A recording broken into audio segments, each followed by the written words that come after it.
er klimanørderne. Vi har fået nogle kommentarer fra nogle politikere, som snakker om global opvarmning her i Gribskov Kommune. Så med her. I Enhedslisten der sætter vi klimaet rigtig, rigtig højt, og vi synes, det er noget af det allervigtigste her i samfundet. Vi sætter planeten over profitten, og det betyder jo, at vores fremtid er enormt vigtig, og den afhænger af klimaet for en bæredygtig udvikling, og det betyder jo selvfølgelig, at vi skal satse på vedvarende energi. Det er fremtiden, og det er også det, som vi i Enhedslisten tænker er noget af det, man kan leve af i fremtiden, at vi i Danmark producerer bæredygtig energi. Hvis vi bruger alt for mange penge på at lave grøn energi, så ender det simpelthen med, at vi mister opbakningen i befolkningen. Det vi er i gang med i det radikale venstre i øjeblikket, det er benhårdt at sørge for, at den grønne omstilling foregår på en omkostningseffektiv måde. Skolen, vi sidder på her, er et godt eksempel, fordi de politikere, der har været med til at lave den skole her, vægter den her skole, det er, om den bruger lidt energi. Derfor sidder vi nu i en skole, som bruger meget mindre energi. Det er faktisk en af Danmarks mest energirigtige skoler, det her. Så det synes jeg er et godt eksempel på, hvordan politikere fra forskellige partier i lokalmiljøet kan forbedre vores klima. En god måde, det er jo penge.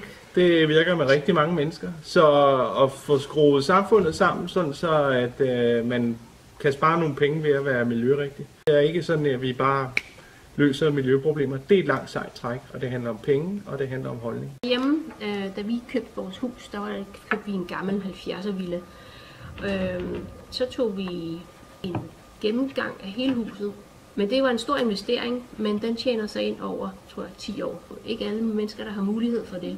Så derfor synes jeg, at noget af det, man skal gøre, det er, at man skal lade folk have lidt flere penge til sit hus, og til at kunne trække fra, for eksempel, at man laver investeringer i klima- og energiforbedringer i sit eget hus. Der er rigtig mange ting, man kan gøre, ikke? Og noget af det, man også kunne være rigtig god til, det er at genbruge det, man allerede har, i stedet for hele tiden at forbruge og købe noget nyt. Jeg besluttede for et par år siden, at jeg ville holde op med at købe nyt tøj og kun gå i genbrugstøj, simpelthen fordi vi bruger simpelthen så mange penge og ressourcer på tøj, når der i forvejen er så meget godt, man kan bruge. Det man kan gøre, det er også at skære ned på sit kødforbrug.